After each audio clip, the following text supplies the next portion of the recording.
the last album that I did, I recorded mostly alone, so mostly in a recording suite that what didn't look that different to this, for example, but it was outside of my house. And um, I did, yeah, most of that on my own, and it was quite a lonely experience. It was really intense, and there was no natural light in the studios I was in. I was always in some hovel, you know.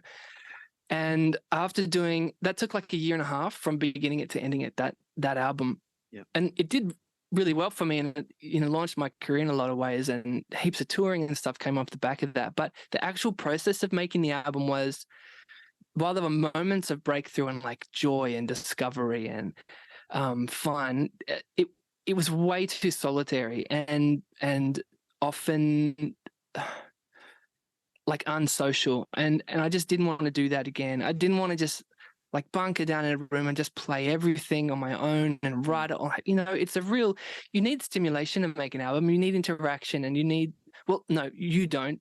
One might not, but I do. Like, and this might not be the case for everyone, but I definitely, after having gone through that, feel like I don't want to do it that way again. I want to have social interaction, people to talk to, people to help these ideas along, because you know I still do a lot myself, but there's a magic when you get together with other people and they bring their creativity and their musicianship to a thing.